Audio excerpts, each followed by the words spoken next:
from Washington, D.C., this is Balance of Power with Joe Mathieu and Kailey Leinz. Deadline day is upon us. Welcome to the Thursday edition of Balance of Power as we count down to reciprocal tariffs threatened by the Trump administration, set to take effect at midnight. I'm Joe Mathieu alongside Kailey Leinz in Washington. Thanks for being with us on Bloomberg TV and radio.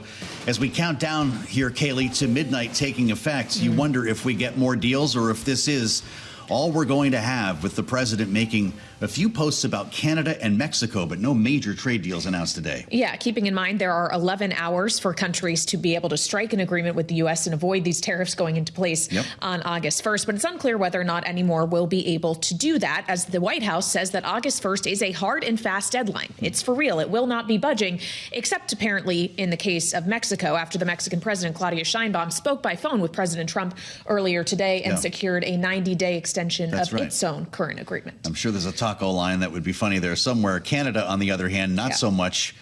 Announcing plans to recognize a Palestinian state. That's a deal breaker, it seems, for trade with President Trump. Just a two-line truth on that.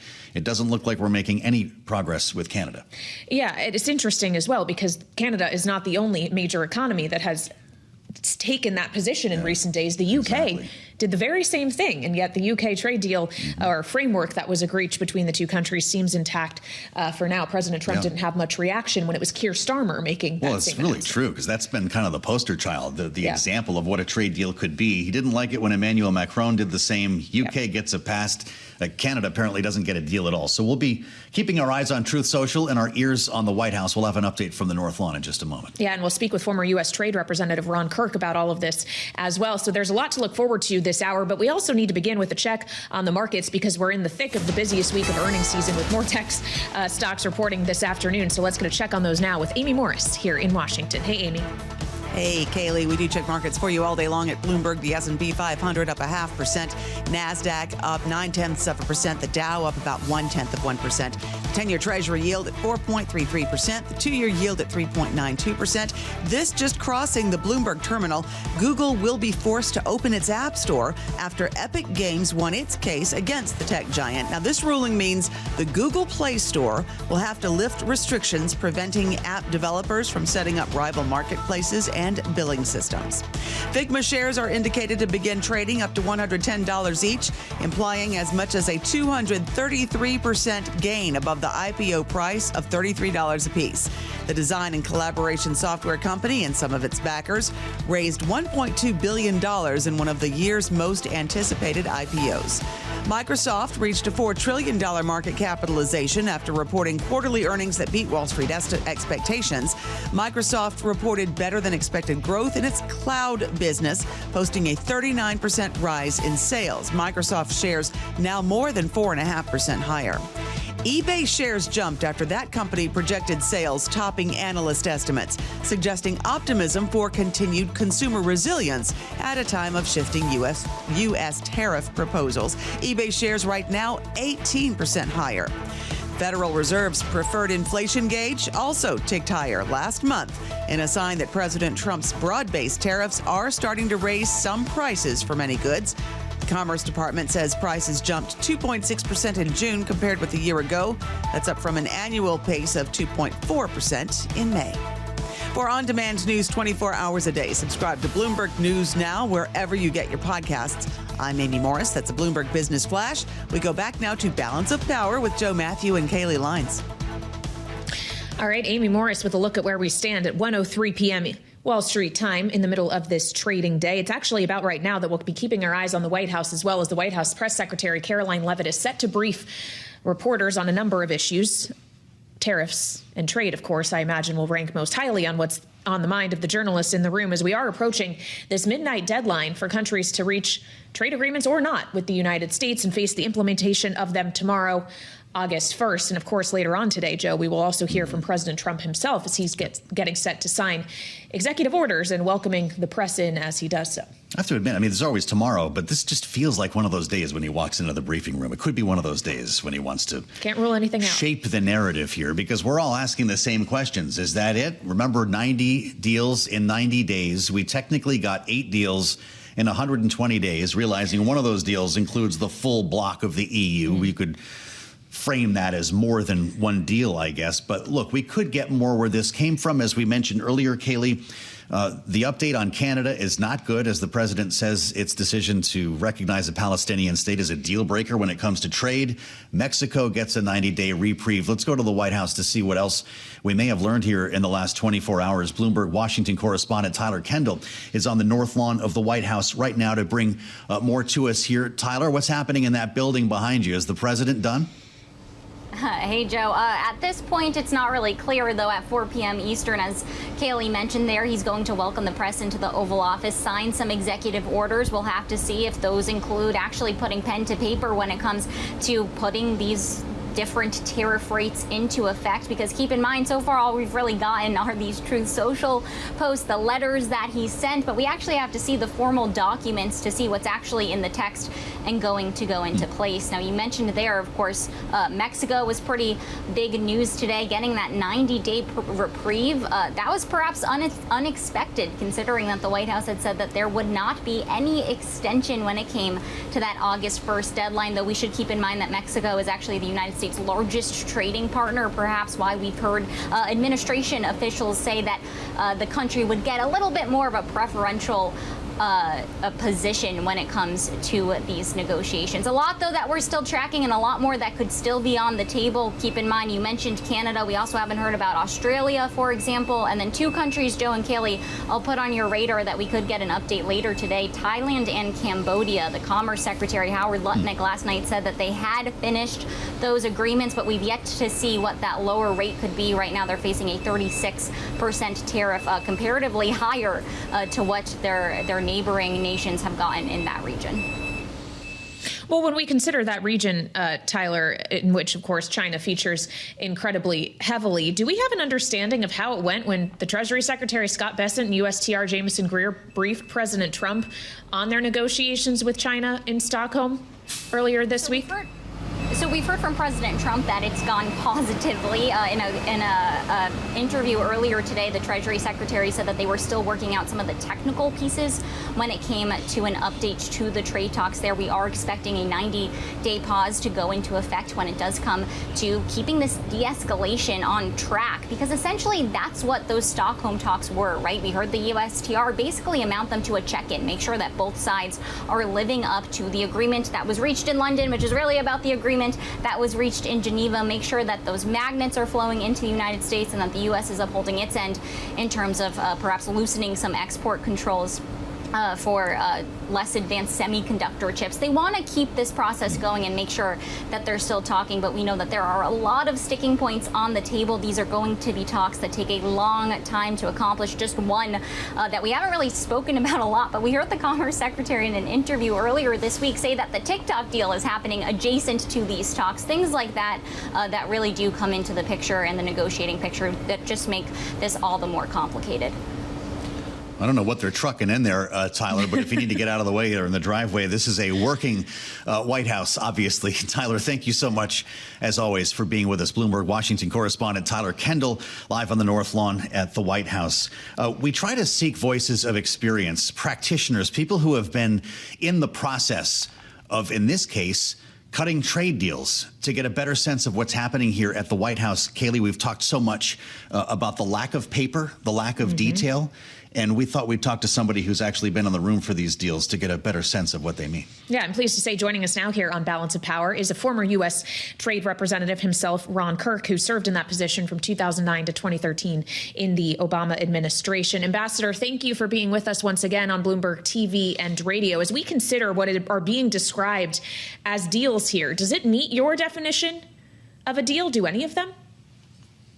You know, they are not trade deals in the traditional sense of a formal treaty like the USMCA or other agreements that are enforceable, or even agreements in which Congress signs off on them. But I think our partner countries have accepted the fact that we are just in uncharted waters in terms of this administration, and the fact that the president is using heretofore never used authority with these emergency economic powers and are just trying to avert what could be a horrific situation, not only for them, but I keep stressing the point, this is not good for American business nor families, because no matter how many times the administration says it, whatever the tariff rates are, they're going to be vastly higher than they were last year at essentially 0 or 2%. And they're going to be paid by small businesses, large American importers, and ultimately American families and consumers. What do you make of President Trump's conflating of geopolitics with trade policy? We've seen this take place now with India and Pakistan, Cambodia and Thailand. In the case of today, Canada, recognizing it says will formally recognize a Palestinian state. Donald Trump says that's a deal breaker. We can't have a trade deal with Canada. That would be the definition of uncharted territory. But what does it mean for both our trade policy and our geopolitics and our relationships with our allies? In fairness, there have been cases in the past where there were overriding geopolitical factors that prevented us from moving forward with a trade agreement. You may remember the Colombia agreement, which I inherited when I served as trade rep for President Obama, was stalled because a member of the Colombian government had murdered a U.S. soldier. But in this case, I think it's the lack of consistency, Joe, that bothers people. A number of the member states of the European Union have also spoken out and been, even before Canada, saying that they thought there should be a Palestinian state. But the biggest thing that troubles me in talking to businesses, what they want is some sense of what the playing field is going to be, some level of stability. Tell them what the rules are going to be, because all of us, I think, want to support the president's desire to bring manufacturing back. But as you know from talking to businesses every day, the uncertainty, the on again, off again nature of these tariffs makes it impossible for businesses to try to forecast and plan ahead. And in the interim, you have a number of businesses, particularly small businesses, that are just suffering under the weight of these tariffs and looking for relief. Well, and of course, some of those businesses in some U.S. states have taken to the courts to try to find that relief. As you well know, Ambassador, there was a court challenge on the president's use of IEEPA powers, specifically a suggestion that the legal mechanism for which he is using to apply a lot of these tariffs may not actually hold water. An appeals court is actually considering that very question today, though it's unclear when we'll get a ruling. What would be the course of action for the president if indeed the appeals court decides that IEEPA is not applicable in the vast majority of these cases? If the court were to rule in favor of the plaintiffs, who in most cases have been small businesses, and that is questionable given the latitude the courts have given this administration, but if they were, then the president would have to follow the traditional legal norms that Congress has put in place for the president to be able to levy tariffs outside of the normal protocol. And those would be the tariffs, for example, that he has talked about with Brazil under, I don't want to get too technical, under a 301 investigation. And then there is a different section of the trade law that allows the president to levy some tariffs under national security concerns. But in each of those, businesses have to have the ability to go in, file, share information with the administration on how those tariffs may or may not impact their businesses. It is a much more informed process. That's what the president did the first time. I mean, I'm told he was frustrated by that pace, and that's one reason he has used this very novel approach of relying on a emergency economic power that has never been used before to levy tariffs. The ambassador referring to it as a novel approach. Ron Kirk, the president says the deadline will not move. Well, I guess unless you're Mexico. But if that's the case, they've also said countries can call. What's that? He told us the deadline wasn't going to move on Liberation Day. He told us it wasn't going to move in 90 days. And I think, look, and not to make light of it, the one reason I think you've seen the markets not overreact to this is they've become a little bit dependent on the belief that when he gets up to the point of knowing the economic harm these tariffs would inflict, he has found a way to back away. He did it with China, did it with Mexico today. We've done it with Japan. So we'll have to see. We'll know by, I guess, noon tomorrow.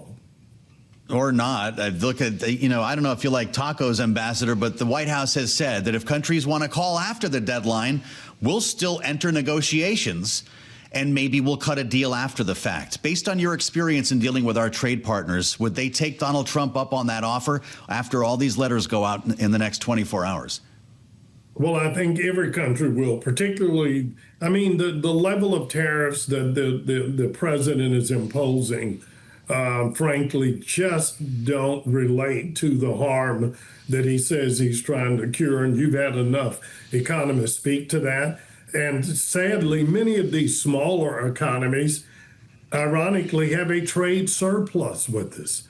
And yet they're still being hit with tariffs on mostly sending us goods and trinkets for which there's just not that big of a market going the other way. So I think all of us expect that if these countries can somehow get into the queue, if their president can call and, in our president's view, bend the knee or say the magic words, then relief will be coming. But the most powerful factor in this, frankly, has been the market. Every time the president has threatened to impose, double-digit tariffs above 20%, the markets have spoken and spoken quite quickly, and the president has backed off, similar to when he made the threat to fire the head of the Federal Reserve.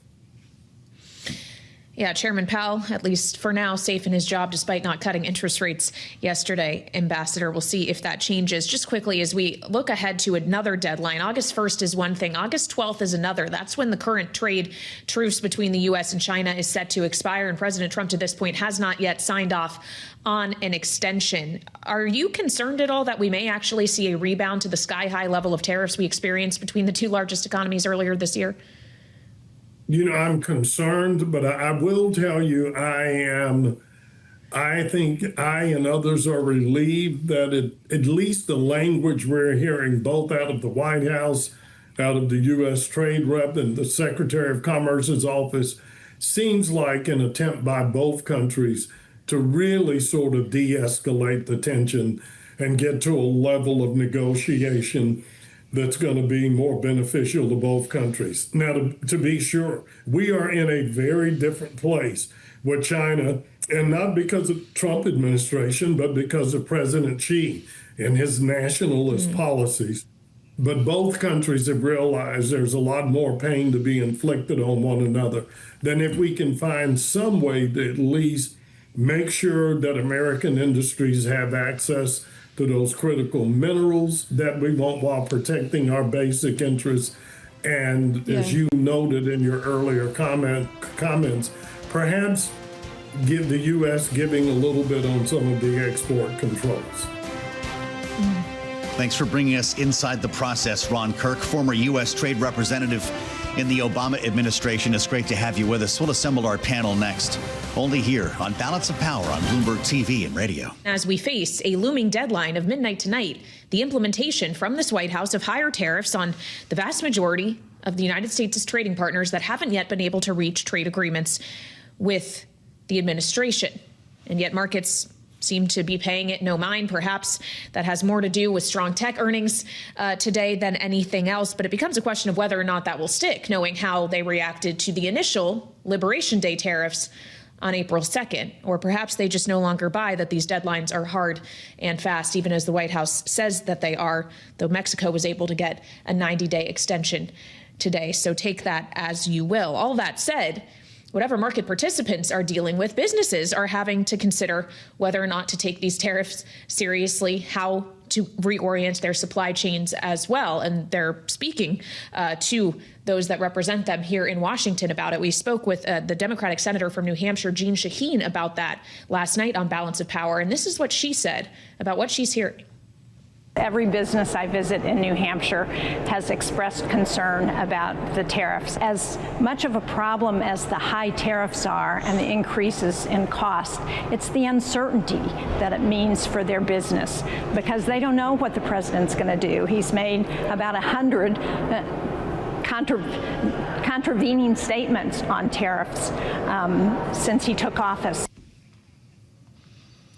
Right after Senator Sheehan spoke to us on Balance of Power, she went down to the Senate floor with 5 of her Democratic colleagues to ask lawmakers for unanimous consent to pass a piece of legislation with her name on it that says tariffs cannot be authorized under IEEPA, the International Emergency Powers Act that the president has used to justify these tariffs. It did not pass, as she told us.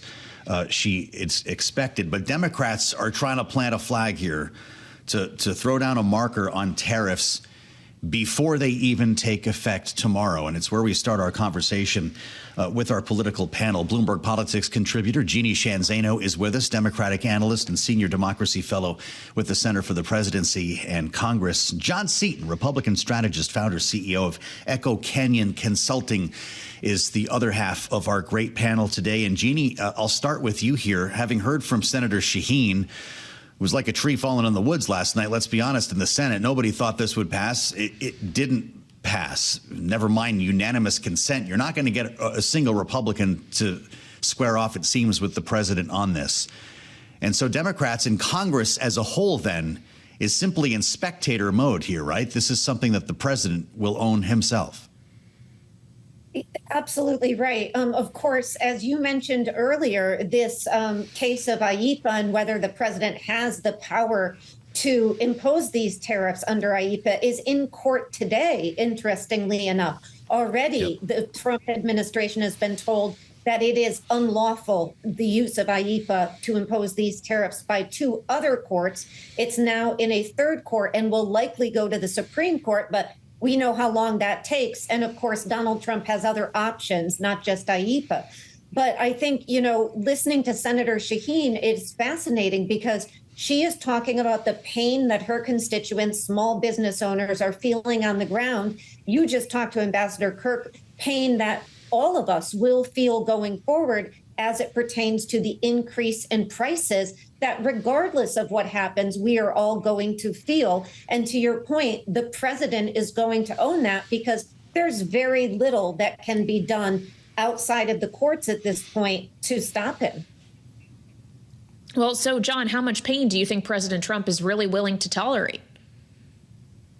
Well, it's a great question. And I do think that he's extremely mindful of the markets. He's extremely mindful of prices. He ran in large part to kind of undo the huge spikes in inflation from the previous administration. So if prices start to really go up dramatically as a result of tariffs going into effect, I do think that he'll be paying attention. It'll be very interesting to see how he kind of calibrates. Well, it's, town hall season, John, and I wonder how this plays, if at all, when voters ask lawmakers questions. In some cases, they could be talking about government spending, the big, beautiful bill, taxes, Jeffrey Epstein. Do tariffs come up here? And I ask you that because there was a lot of concern around Liberation Day that wasn't just Wall Street. There were consumers worried about higher prices coming. Where are their heads now? Yeah, again, I think it remains to be seen what happens with prices, but I think it's a great point that town hall season is here. It's the August recess, work period. And, I think most of the attendees, especially Democratic attendees, are going to be talking about the big, beautiful bill. But as prices creep up, again, if they do, in fact, creep up as a result of these tariffs, congressmen are going to start to hear from their constituents about their concerns. So I think as we sit here now, I expect big, beautiful bill to probably be front and center at a lot of these town hall meetings, maybe a dash of Epstein as well. But as the summer progresses, as August progresses, if prices rise, congressmen and congresswomen are going to be hearing about it. Well, as we consider what we're hearing from all sides here, Jeanne, what we've heard consistently from the White House leading up to tomorrow, August 1st, is that that deadline is not moving. It's not budgeable. It is going to be when these tariffs go into effect. And then this morning, you get a phone call between the president of the United States and the president of Mexico, and all of a sudden Mexico has itself a 90-day extension. Does President Trump not risk playing right into the taco narrative that he's tried so hard to push back against? He absolutely does. You know, I keep thinking back when he said the other day, it's 100% firm or not 100% firm. It was both ways. And, you know, this is what people have gotten used to.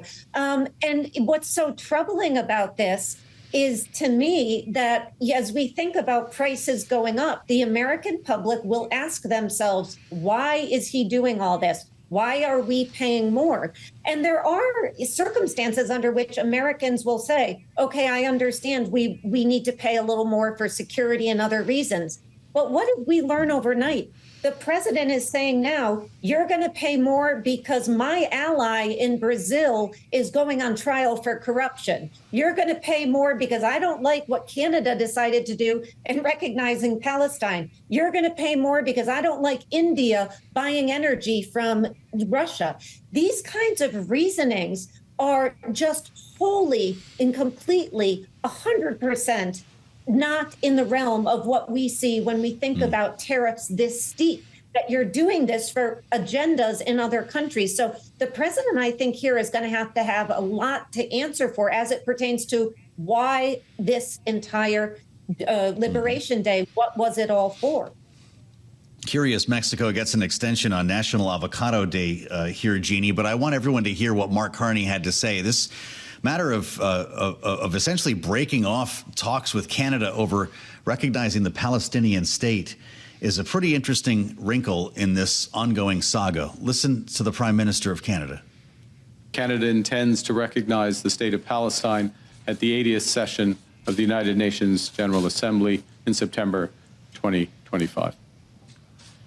This intention is predicated on the Palestinian Authority's commitment to much-needed reforms. Canada will increase its efforts in supporting strong democratic governance in Palestine and the contributions of its people to a more peaceful and hopeful future.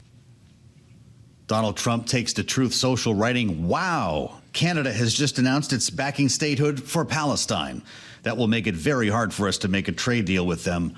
Oh, Canada, triple exclamation point." John Seaton, what does Palestine or a Palestinian state have to do with trade? Well, as was noted by your previous guest, this is certainly not the first time that administration has used all of the, everything they have at their disposal to try to nudge countries to make good foreign policy decisions. I think there's a very It didn't derail the trade deal with the UK, Canada, though. Is that weird? That is interesting, but it should not be a surprise. Again, I think that the timing that Canada made this announcement is regrettable. I'm not surprised that President Trump reacted the way in which he did. And so, again, we'll see. Never say never. I don't think that trade negotiations have been completely cut off. But I do think that there was a better way to handle this. And I do think that it did set trade negotiations back, and really an unnecessary and unneeded move by the Canadian government.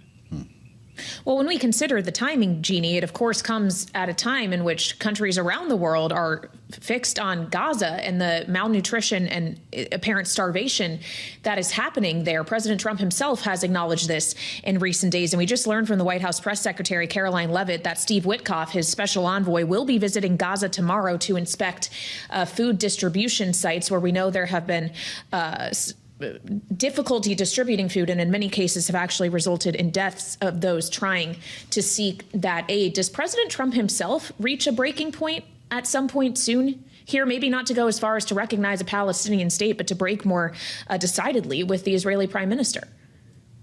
I think he might. And I think, to your point, Kailey, we saw inklings of that in his comments in Scotland. We understand that in particular, the First Lady, not just the president, are horrified by the pictures that we are all seeing of children starving and reports of 60,000 dead. Even if 20,000 of those are Hamas fighters, that's a lot of civilians dead.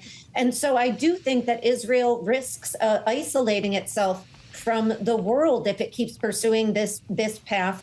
And quite frankly, Donald Trump has the power and has the relationship with Israel and Benjamin Netanyahu to move the needle. To your point, maybe not going so far as to recognizing Palestinian statehood, but of trying to move them in a different direction. Because long term, what we're seeing in Gaza, even though they've restricted press access, what we're seeing in Gaza, the pictures that are getting out are very, very troubling. And the president made that case. And I think if Steve Witkoff doesn't get some movement over there with this latest visit, we may see the president come to a point where he has to push Benjamin Netanyahu in a different direction, on the very least on humanitarian and food aid. All right, Jeanne Zaino, Senior Democracy Fellow with the Center for the Study of the Presidency and Congress, alongside Echo Canyon Consulting founder and CEO John Seaton, our political panel today. Thank you both so much for joining us here on Balance of Power as we keep tabs on what we're hearing from the White House press secretary out of the briefing, not just the news that Steve Witkoff is going to Gaza, but also, Joe, that President Trump has sent letters now to 17 pharmaceutical CEOs around drug pricing, and we're seeing markets reacting to that. This is a big deal. This could actually end up being in the big news of the day, and something that's just now breaking after we heard from the press secretary. Eli Lilly shares have just turned negative. Lilly was, in fact, one of the companies that received a letter and had been rising on news of this Mounjaro study that came out before the bell. We'll have a lot more on this ahead. Maybe pharmaceuticals are next, Kailey. Stay with us here on Balance of Power, only on Bloomberg. A flurry of paper today from the White House. This is deadline time for reciprocal tariffs. They would take effect midnight tonight. So 11:59 p.m. we'll call our deadline here. But Kailey, this is not a flurry of paper about tariffs, at least not yet. It's about pharma. The president just kicked out a pile of letters to the likes of Johnson & Johnson, Pfizer, Eli Lilly, Regeneron, talking about requirements, and we've heard most, if not all of this before through executive order, in an effort to lower drug prices. It's a four-pronged approach, and what's news here is he wants binding commitments from these pharmaceutical companies by the 29th of September. Each is signed at the bottom in Sharpie, and in the cases where he has relationships with the chief executives, he's actually crossed it out. In the case of Regeneron, which is run by Leonard Schliefer, he crossed it out with Sharpie and just wrote Len. Yeah, making these a little bit more personalized. Otherwise, each letter seems to be a carbon copy of the other with a different addressee on the top. But of course, this is a follow-up to his executive order from earlier this year in May around drug pricing. In particular, we're seeing it have a market reaction as the pharmaceuticals index within the S&P 500 is now right around a session low, down about 1.5%, and will continue to follow those moves, knowing that healthcare costs and drug costs are just one kind of cost that this White House has pledged to get down for the American people. The difference is perhaps that we're not seeing as much concrete action on other elements of everyday costs at this time, and that was evident arguably in today's inflation data. The Fed's preferred inflation data, actually, PCE, coming in a little bit hot year on year. And we want to get more on that as we look at a deadline on higher tariffs of tomorrow, which could threaten to send inflation higher, as we turn to Kathryn Edwards, economic policy consultant and Bloomberg opinion contributor. So, Kathryn, if we are to believe the White House is going to raise tariffs effective at midnight, August 1st is a real deadline that these are going to stick for some time. What's likely to happen to PCE and to inflation? And does it mean that the Fed probably made a good move in keeping rates steady this week? I don't think there was really any question that rates were going to go down this week. I think the bigger question is what happens in September. And to your point, y'all, that's a big if. If it goes off as planned, if they stay into effect, if they're not canceled or paused or delayed again. And in the meantime, we have a lot of court cases related to the legality of these tariffs that are still evolving. I don't think that you can plan for the tariffs in either direction, which is why Powell and the Fed chose to hold steady, even though they saw signs of concern in both the consumer market and the labor market. What I worry about is the extent to which this continued uncertainty at the highest level plagues businesses and consumers. So is this a huge I told you so for Jay Powell? I just don't think it's in the man's nature to say that publicly, so I wouldn't want to give him I wouldn't want to give it to him when I know he wouldn't say it.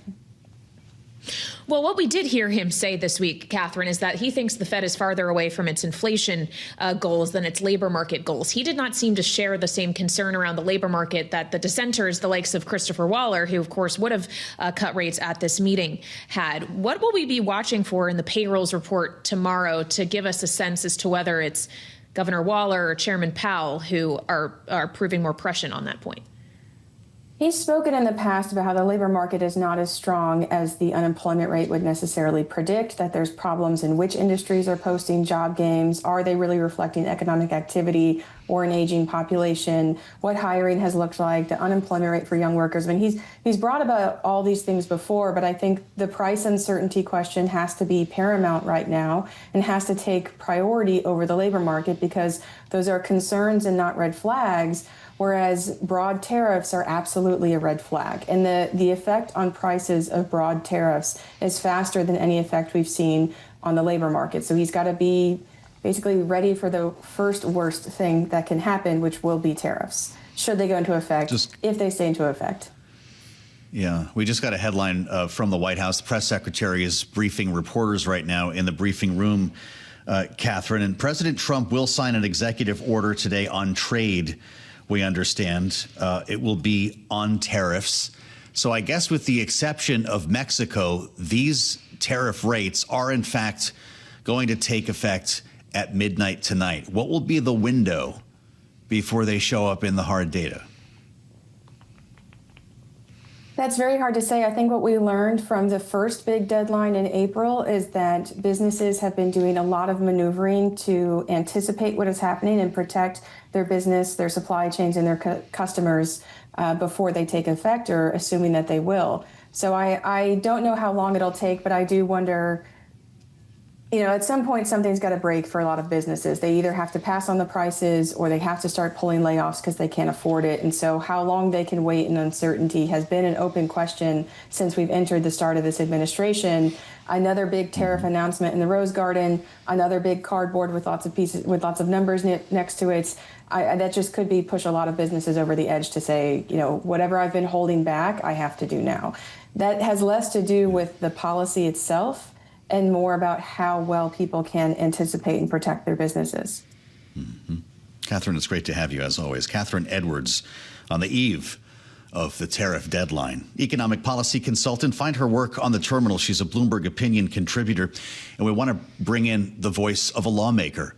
Congresswoman, Republican Nicole Malliotakis from New York is with us. New York's 11th district.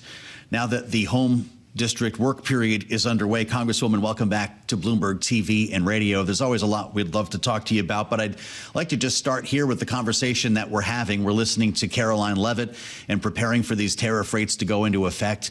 What are you hearing from business owners in your district when it comes to the impact of tariffs?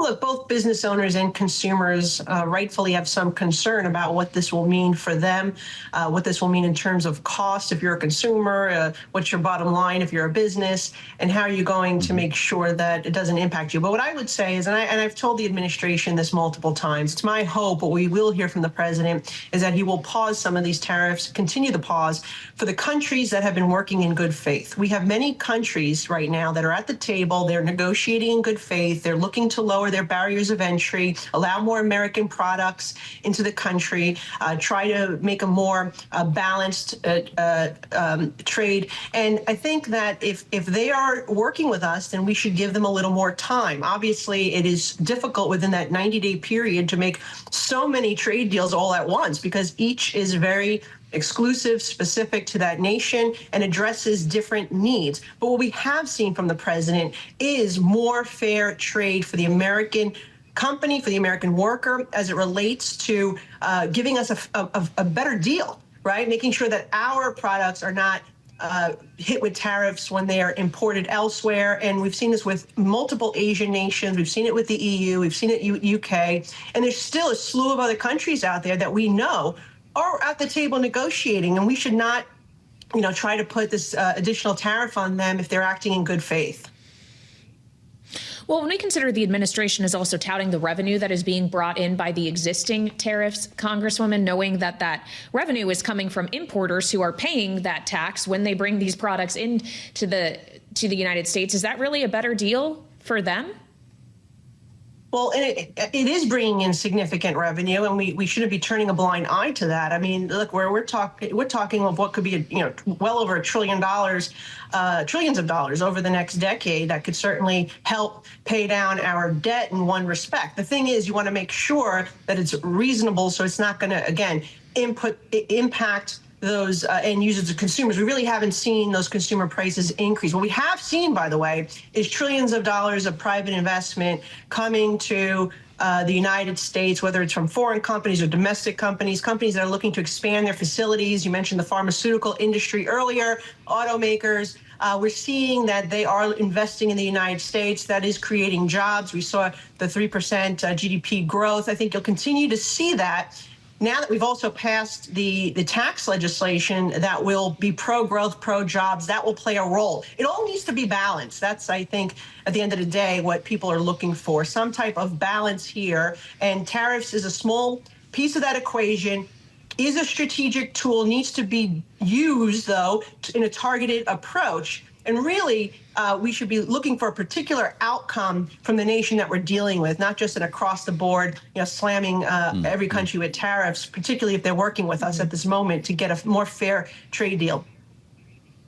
Well, it's possible we'll see more extensions before this day is over after Mexico got one. Congresswoman, we've been hearing from a lot of your Republican colleagues in the House and a number of Republican strategists who talk to us every day here on Balance of Power, who seem to think that a government shutdown is a lot more likely now than it was even a month ago following the passage of the rescissions package. A lot of Democrats are saying we're pulling away from the table. Republicans cannot be trusted. Does that ensure a shutdown at the end of September? Well, I think Democrats not wanting to work with us in a bipartisan manner to fund the government can certainly lead to a shutdown, particularly when you need 7 votes in the Senate to pass any appropriations bill. And so it is concerning. I would argue that all our appropriation bills have passed in a bipartisan manner. It is the right thing to do, is to avoid a government shutdown, make sure, and I've been through this now probably about 5 times, we've always averted the shutdown. So really, if we have a shutdown, it will be because the Democrats don't want to work with us in a bipartisan manner, because all these bills will be bipartisan at the end of the day, so they shouldn't hold their votes. And I would say that look, we need to be responsible here. We need to legislate. The impact of a shutdown is very problematic, and we should really try to avoid that at all costs. Yeah, of course, considering there may be political consequences as well as the midterms approach, Congresswoman. And as the midterms approach, we have a question as to what exactly the map is going to look like, knowing that Texas in a special legislative session right now is actively pursuing redistricting that could see Republicans net 5 seats in that state. Your governor in New York, Kathy Hochul, is now threatening to try to take action of her own. She says, "I won't sit by while Donald Trump and Texas Republicans try to steal our nation's future." Are we about to get into a dangerous gerrymandering war, Congresswoman? Look, I hope not. And as somebody who is a victim of gerrymandering, I don't care if it's the Republicans or the Democrats that are doing it. It's wrong, and it should not be done. We have to make sure people are electing their representatives, and to try to alter a map to tilt the scale is wrong. We had to sue the governor in 2022 when they tried to really tilt the scale, in my case, put in very heavily Democrat areas of Brooklyn. It was the most ludicrous map. And because of my district, the whole state map was thrown out. And I think the Democrats learned a lesson there. When we had an independent person draw the map, they ended up losing 2 incumbents and then multiple seats in addition to that. And so what I would simply say is, whether it's Republicans or Democrats, gerrymandering is wrong. It should not be done. It's corrupt. And we have to make these maps as fair and balanced and competitive as possible. And perhaps we need to move toward computer-generated maps or just court independently drawn maps. But I don't support the gerrymandering, and I could speak about that from firsthand experience. Yeah, I know this hits close to home for you, Congresswoman. It sounds like you agree with Democrats in Texas, though, that this should not happen. Look, I agree with anyone who does not want to gerrymander, because like I said, it is just not the right thing to do. And I think that at the end of the day, We should be making these maps. And by the way, it shouldn't be made also to protect incumbents, which is the thing we see here in New York. These maps, whether they're at the state or federal level, are drawn to protect incumbents, and they're not competitive. My seat happens to be a competitive seat. It's one of the only competitive seats. Actually, I think it is the only competitive seat in the city of New York on the federal level. And that's the way it should be. So the voters have a say on whether they want me to represent them for another 2 years. Unfortunately, it's not like that throughout the state, and it shouldn't be an incumbent protection program either. All right, we appreciate your candor, Congresswoman, and you joining us, as always, Congresswoman Nicole Malliotakis, the Republican representing New York's 11th district, here with us on the early edition of Balance of Power. We'll, of course, have more at 5 p.m. Eastern time, which could be the aftermath of President Trump signing expected executive orders on tariffs and trade, knowing August 1st is quickly approaching midnight, which is only 10 hours away. We'll see you later on Bloomberg TV and radio.